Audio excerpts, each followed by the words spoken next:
Today on LA Currents, we're joined by my friend, actor-director William Allen Young, to discuss how the Young Center is reaching out to change the world. And it's more than just four walls and a roof. A Bridge Home unites, brings peace of mind, and makes invaluable connections for those experiencing homelessness. Then, we sit down with the newly elected president of LA Board of Public Works, Greg Good, and we put a spotlight on the challenges he faces during this pandemic. Your truth lacks humanity and compassion. He's known for his on-screen work, but his work behind the scenes with young adults is a true lifelong passion.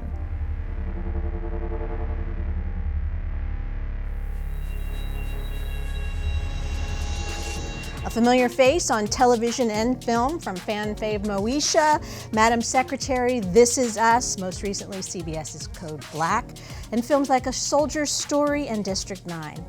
But it's his work behind the scenes that changes lives. Hello, I'm Maria Hall Brown, and this is LA Currents. I am so delighted to be joined by my friend, and I am a huge fan of William Allen Young. Nice to have you with me. Good to be here. Thanks for having me. Absolutely. You have a really interesting background. You actually graduated from USC. You have a degree in rhetoric, debate, and forensic sciences. But you also have a master's in sociolinguistics. I'm sorry, William, what is sociolinguistics? I get that a lot. I bet. I was interested in studying, as an actor, obviously, people and behavior, and I wanted to extend that into understanding communities. And sociolinguistics is basically the study of societies throughout human history by studying the languages that they used. And it's amazing in studying sociolinguistics how much I learned just about how we behave, not just as individuals, but as people, as societies, as nations. And when you think about what's going on in the world now, that becomes really important. So that's why I chose sociolinguistics as a major. You, as a young man, came from a completely different background, and you never shy away from talking about that publicly. So as a youth, it was pretty tough for you. Yeah, it was. I'm from Washington, D.C., but I grew up right here in South Central L.A., right in the heart of Watts. And I grew up in Watts at a time where there was a lot of civil unrest. In fact, I was a child during the 65 riots. We knew we didn't have much. We just sort of made do with what we had, but we had great dreams. And there was a tree in our neighborhood on McKinley, and we called it the McKinley Giant. Nobody could climb it. So that was the challenge, and you sort of put your notch where you last climbed. I finally climbed the tree one day, and when I did, Maria, I was able to look over the houses, and from my vantage point, I could see red brick buildings. I had no idea what they were. But I grew up wanting to go to USC because I used to see it on the one television that we had in the home, a black and white TV, and they had the USC Trojans playing football. And for some reason, I made the leap that I wanted to go to USC. I didn't even know USC was in Los Angeles. And there were 9 people in my family, and we slept in 2 rooms, and sometimes we'd have to sleep together in the same bed. And I remember they'd say I'd talk in my sleep about these dreams I had of getting places. Well, flash forward, I ended up going to USC and realizing, of course, it wasn't far from where I lived, but in my mind, it was 1,000 miles away. You were part of the group that helped broker the 2000 TV network agreement. Yeah. What was that agreement, and why was it so landmark? Well, one of the things that we wanted to try to do was to have an agreement with the networks that would help to diversify the roles of writers, directors, producers, actors in the entertainment industry, particularly in Hollywood. The Directors Guild was really helpful with that. The Screen Actors Guild was helpful. The Writers Guild, all of the guilds were helpful. And as a result of it, we actually began a system where the studios and the networks were given grades each year. And it was publicized, certainly in the LA Times. They began to show Disney, Paramount, MGM, whoever it was, ABC, NBC, CBS, here's how they're doing. And that grade represented not so much that they had arrived, but any progress that they had made. So there was discouraging news at times, there was encouraging news at times, but at least we would know how we were doing, so we could always maybe put a little fire under the studios and the networks who had fallen back, and maybe they weren't aware of it. So they could actually use that as their own test for whether or not they were making progress or to say we can do better. You have actually, beyond your work in the entertainment industry, you've taken that one step further to be able to help the next generation take a courageous, dreamlike approach to their life. So you created the Young Center. As I said, I grew up in South Central LA, and I remember I was doing well, and I had finished doing a film in Europe. And I was living in Paris for a while. So I came back from Paris, I had a lot of money in the bank, and I came back to speak at my high school, Locke High School, right in South Central. And I just looked around in the community and I just thought, this is just unacceptable. There were students who were truant and just hanging out in front of the schools. There were no youth centers, they had closed them all down. There were no theater groups that I took advantage of when I was a kid. There no arts, everything just seemed to have disappeared. And in the absence of it, there seemed to be no leadership at all. So what I did was I took my own money and I started what was then the Young Foundation. And what I did was I recruited an army of teachers, college students, retired professionals, parents, to go into the schools, especially the schools that had been identified as failing schools. And we said, no, we're not going to let these schools fail. So the foundation pulled together this all-volunteer army and we went into the schools to save them. I wanted to create a culture of success in communities where there just seemed to be this culture of death and this imminent, I am not going to live past 21. I found that unacceptable. I said, no, I lived here. And I can't alone do this, but I can begin something. That was the Young Foundation. We partnered with the LA Unified School District to deal with initially 13 failing schools that they had identified. They called them the priority staffing schools. We went in and we turned it around. So they asked if we would expand it. Then in 2000, after we had done free breakfast programs, after we had done the tutoring, mentoring programs, we opened up the Young Center for Academic and Cultural Enrichment, which was housed on the campus of my alma mater, USC. And what we did was we said, now we are going to develop the future leaders of these communities because we don't have leadership and you need that to sustain it. So we started a program called the California Youth Think Tank. And it was a leadership development program. And we recruited students from all over California, primarily students from underserved communities. And we built up a think tank. And every year they identified and addressed and proposed solutions to the challenges facing the youth in their community. After all of their research, their deliberation, their citywide debates, they came up with their solutions. And we got a chance to get them to Sacramento where they presented those to the legislature and the Department of Education and said, now what are you going to do? Everything that we do affects the lives of young people. Wouldn't it make sense for us to turn to them, not for the final decision, but to certainly have a say in this from their perspective? What you're talking about seems to be what so many people in civic authority are talking about a need for. So what you're saying, there needs to be a plan and action that goes along with that. We have a responsibility to help these young people become the leaders that we say that they are, these future leaders. If we look at the people who are in the streets now in protests, especially the nonviolent protests, those are young people. Not alone, they are backed by elders, but the forefront are young people. We have to understand that they will go as far as we inspire them. They want to do something. Their cannons are loaded. They just don't know how to aim it where, and so sometimes it can become destructive. But in those cases, I would question the leadership. How are we helping to guide that? So in our program, our students come from all over. They come from the projects of Los Angeles and outside of San Francisco. It doesn't matter where they come from. They're all the same. They all are saying, we want to do something. We don't know how. So the Young Center, not singularly, has taken that on as our mission and as our vision and goal to cultivate a new generation of leaders for positive social change. And that's, it's something I'm passionate about, but it's something that more than that, we need. Every grassroots movement, every revolution in the world has started on the backs of young people. Look to the youth. Don't overlook them. don't shut the doors without inviting them into the room. Those are our youth ambassadors. It's an honor and a privilege to know you, sir. And I certainly hope we have a lot more time together. Thank you and congratulations. And I can't wait to read your book and see your screenplay, and we'll talk again soon. Thank you, Marie. I appreciate you. All right. Their presence can spark outrage and protest, but not for those people working hard for change. Follow the journey from barriers to a bridge home.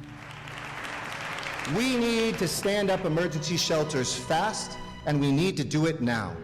Shelters that serve as a rest stop on the path to permanent housing. Which is why today I am proud to announce the next step in our plan to get homeless people off of LA's streets, an effort I'm calling a bridge home.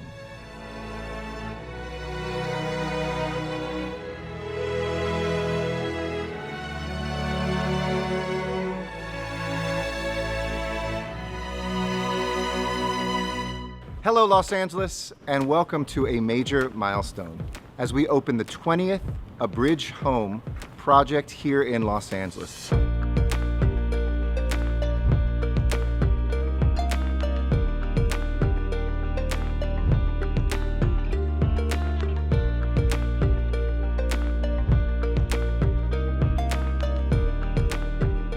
These bridge home facilities are the solutions to homelessness and to have some roots out of homelessness for Angelenos who are experiencing life on the streets and in cars and in shelters that don't provide solutions. Bridge home facilities are the route to a better life and a different destiny. People don't want to live in a tent. They don't want to live on our sidewalks, and they shouldn't have to. We hope that more people will have access to these types of shelters, and we're able to bring people inside. I want to introduce you to Ken Kraft. Ken and Lori Kraft are literally the hope of the Valley. They have started many years ago the Hope of the Valley Rescue Mission, and now with 3 different facilities in Councilmember Krikorian's district are being able to expand their services, expand the hope that they're giving to folks, and I'm so grateful to them for being a blessing to this city. In just a moment, we're going to go inside, and you're going to see 100 beds. For many people, that's all you're going to see. You're going to see a bedspread, and a pillow. That's not what I see. With every bed, I see possibility.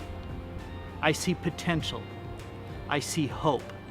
If we can get somebody into a place of temporary shelter, of interim housing, that we can begin to work with them and stabilize them.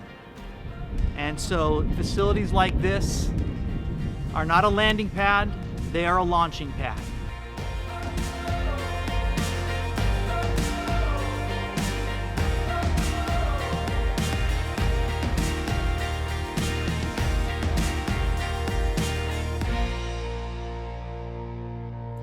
The work that I do here at Hope of the Valley Rescue Mission is incredibly rewarding and fulfilling. As a matter of fact, recently, a couple days ago, I put out a request for volunteers to come help make all the beds. There's 100 beds here. Well, the day we were putting them together a couple days ago, a family showed up. And the family said, "Do you remember me?" And I said, "Of course I remember you." And it was a family that came to me when they were homeless about 8 years ago. And they were helping to put the beds together. And before they left, they said, "Listen, our son wants to give you something." And he handed me this sheet of paper. And on that sheet of paper, it said, "My community hero is Ken Kraft." And he says, "Because when we were homeless, you took us in." And so that is worth more than any paycheck, just to be able to hear that people's lives are being rescued and restored. There is no corner in the San Fernando Valley or in our city where we're not experiencing an individual or seeing someone who is homeless living on our sidewalks or in our neighborhoods. The community has been incredibly supportive, and they want to find solutions to this crisis. And I'm very proud of my constituents, and I'm very thankful for them for being so supportive and always willing to be part of the solution. The benefits of the Bridge Home Housing projects, first and foremost, it allows individuals to get off the streets and stabilize their lives while we are working to get them into permanent housing. What this means with this opening is that 100 more Angelenos can lay their heads down each night. Joining together with the other Bridge homes, we almost have 1,600 beds. It's 1,597 to be exact, that now will be open in the city of Los Angeles. And that's just 1,597 at any given time. We hope as we move people out in a matter of months from here to permanent solutions that another 1,597 people can go through. So each year, thousands and thousands of more people can come off the streets of Los Angeles. We want to make sure that this is just a pipeline for you to get the services that you need to hopefully get you back on your feet and then permanently house you so that you don't ever have to end up on the streets. That's the end goal. The end goal here is to get people off the streets as soon as possible, connect them to services, and then connect them to a permanent solution for their housing situation. We want everybody housed at the end of the day. When somebody comes here, they'll have access to mental health services, they'll have access to substance abuse counseling, job training, vocational training, job placement. Our goal is to overcome any and every barrier and obstacle that is preventing somebody from being housed.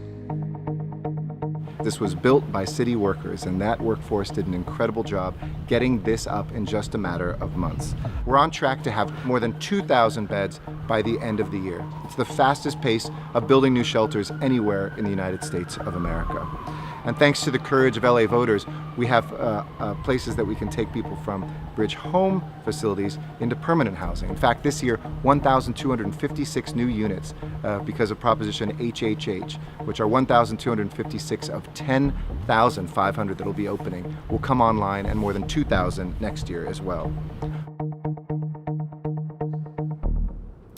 I tell people that having a bridge housing program in your community is probably one of the best things you can possibly do. Why?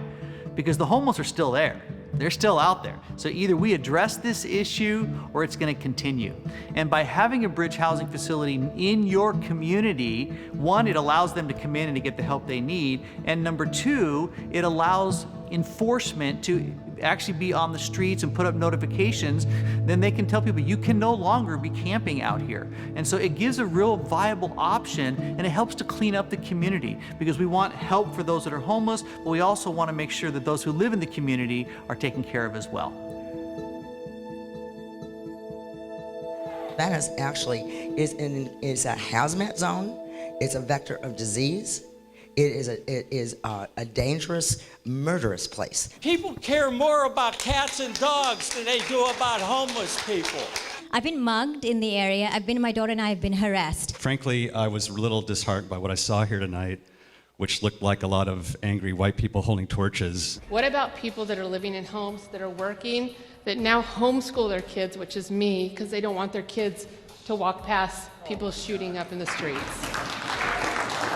I cannot get a single sanitation anyone to come and help us clean up all the feces and all the pee and all the needles. Housing is a human right. I will say it again. Housing is a human right. Why not find city-owned lots, put the mobile showers there, put up a barbecue, put up some solar arrays and some shelter, and move the encampments to a more decent living scenario where the people can find their dignity, and then the homeowners and residents don't have to live amongst this. Why don't you do that? Oftentimes I hear community members that are highly critical of government and our government leaders. And I want to say this. As a leader of a nonprofit organization, I have the privilege of working with the mayor, of working with city council members, of working with state assembly members. And I personally could not be more proud than to work with these individuals and to be part of the solution. And I see their hearts, and they are working hard to address a very complex, critical issue in homelessness. And so let's stay the course, and I think ultimately we're going to get the victory over this. Across LA, communities are saying we are each other's keeper, that we do have to reach out and find the humanity of people that are living on the streets and reconnect them with their own humanity as well. Housing ends homelessness. We know this. So this is about making sure that we have beds first, that we lead with services and solutions, not just rhetoric or hashtags, but that we actually go out there and do the hard work of building these facilities and making them happen. It's very important that we do everything with a human heart, thinking of them first and finding a location that best suits their needs. And so I stand here today with an incredible sense of pride and joy and optimism. People will walk into this facility and they'll experience a new lease on life. And we can't wait to get these doors open.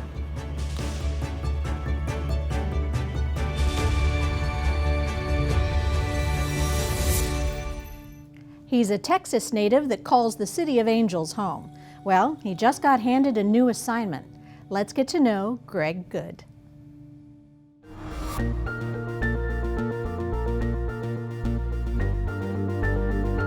Starting a new job always has a lot of opportunities and challenges. How about one that is responsible for 5,500 employees, bridges, libraries, treatment plants, curbside collection, graffiti, removal of sidewalks, street lights, just the gamut of everything that makes up Los Angeles. I'm delighted to welcome the new president of the governing board of the LA City Public Works, Greg Good. What were you thinking getting this job in the middle of a pandemic?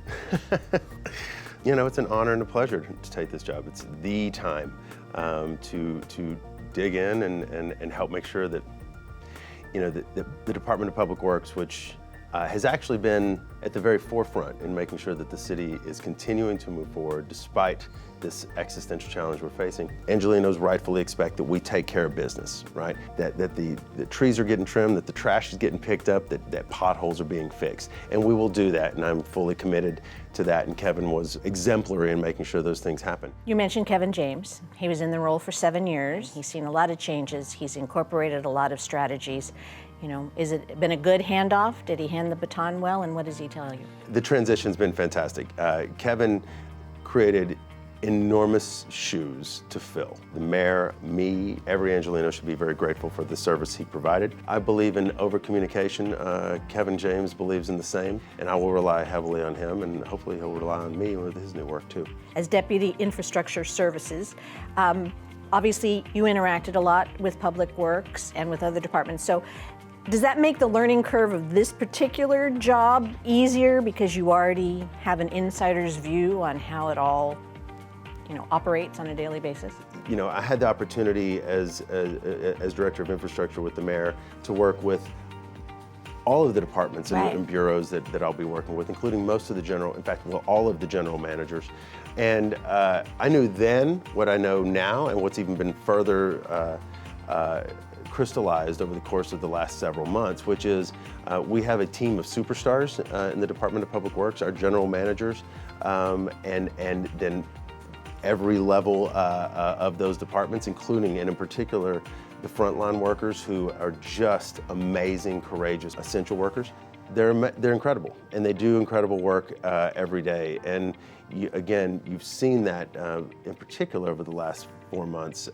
So much of what Public Works does, if it happens and is executed well, should fly under the radar screen. We don't need to know that our wastewater is traveling under us all over this city every single day, every single hour. Ideally, we don't need to be thinking about the trash getting picked up. We don't need to be thinking about whether the street light is a high voltage light that needs to be converted to an LED light. Ideally, we don't have to know those things, and they just happen the way they should. So that's the city that I hope the Department of Public Works will continue to contribute to. And lots of trees. And lots of trees. Very excited about that. And trees in places where heretofore there has been very limited canopy. There's a real, imbalance in terms of where you have dense tree canopy. And trees are superheroes, They create shade, they keep places cool, and they capture carbon. And so communities that have been, victims of environmental injustice over the years need to have as many trees as other communities. And so, yes, we'll work on that too.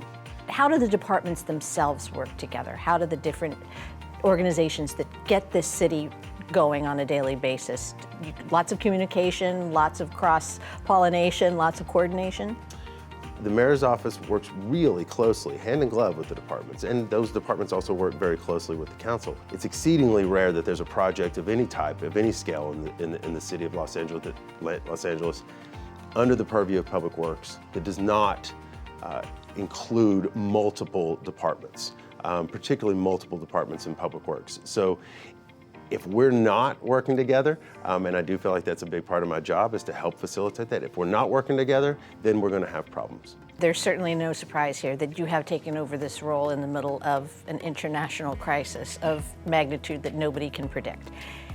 How do you then manage an organization? Do you go in with big grand ideas, or do you just try to do your decision-making day by day based on what fire's in front of you, and then you take your fire hose and you put that fire out? I mean, how are you able to even walk into this? First and foremost, it is absolutely crucial that the president of the Board of Public Works and the commissioners, and I have great colleagues on the Board of Public Works, who showed great confidence in electing me president. And then the department heads and all of our frontline workers have to be committed to making sure the trains run on time. I also think that it would be irresponsible to not be cognizant of the moment. The pandemic has laid bare very profound injustices that we've explicitly and tacitly been aware of for many centuries and certainly for many decades. And it behooves us, and I certainly am committed to, looking critically at everything we do and making sure that the Department of Public Works is an engine for equity. And that is racial equity, that is gender equity, that is orientation equity, and absolutely looking at everything we're doing through that lens, just as the mayor has, just as the city council is. And I'm excited about that opportunity. We need to make sure that the city is functioning on a level of sustainability that is going to address or ready us for the inevitable ravages of climate change. That has not gone away despite the pandemic.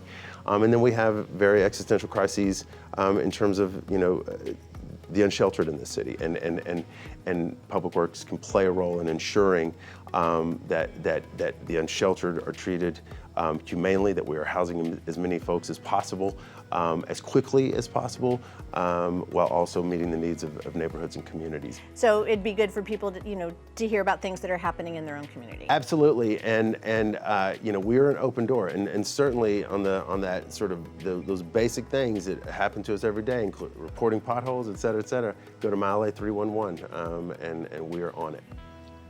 You have some passions where you serve in a philanthropic capacity. So how did you get involved in that, and what exactly is it? So the Program for Torture Victims is a nonprofit organization, the largest sort of full-service agency for survivors of state-sponsored torture. Oh, gosh.